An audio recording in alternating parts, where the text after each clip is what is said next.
Seeing another developer take on an established, beloved franchise can be terrifying, but Sony Bend treats Nathan Drake mostly right in Uncharted Golden Abyss.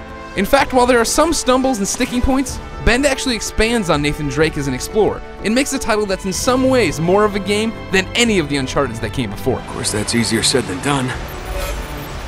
Paddle backwards. What? What's the matter? Just paddle backwards now. Okay. Holy sh...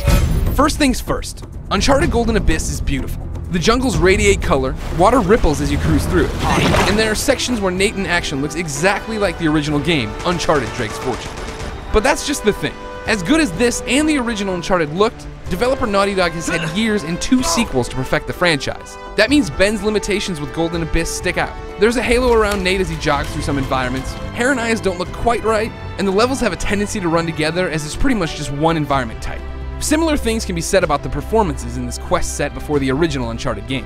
As a franchise, Uncharted is known for characters players fall in love with. Nolan North again knocks it out of the park as Drake, and is joined by some well-played additions, but an emotional connection is never really made this time. Dante and Chase are just there instead of Sully and Elena. I'm breaking the goddamn famous. And then Sully shows up, outclasses everyone, and makes the second half of the story way more entertaining than the first. That's what Consuela said.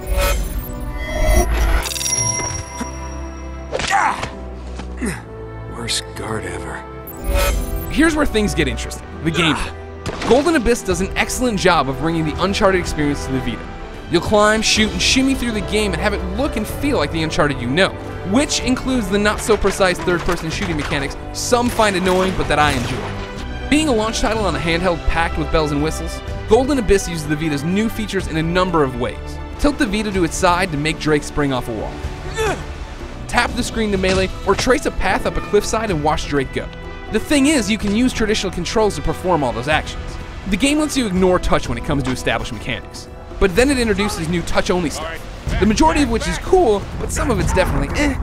I loved making charcoal rubbings, using the back camera to find hidden messages, and rowing my boat with my finger, but the forced swipes to counter melee moves, open doors, and awkwardly machete through things was never fun.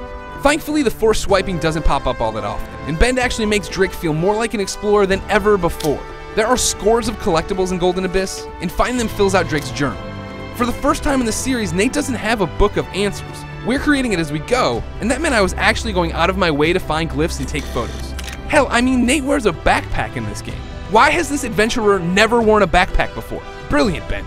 Although I do wish Uncharted 3's ability to throw back grenades would have been included in this portable title. Oh crap, rock! Acetone. Great. Yeah, just breathe too hard and the whole place goes up. Nice. Whereas I've been an Uncharted junkie on the PS3 because of story, I find myself popping in Uncharted Golden Abyss for gameplay. I want to assemble maps with the touchscreen, clean the dirt off clues, and fill in Drake's journal. The story might just be Drake helping out a friend, but one-liners and plenty of do make this an adventure worth taking. I happen to know a guy who can outfit us. No questions asked. For more on touching stuff, talk to your hands. For everything Uncharted and Vita related, check out IGN.com. What the hell are you talking about?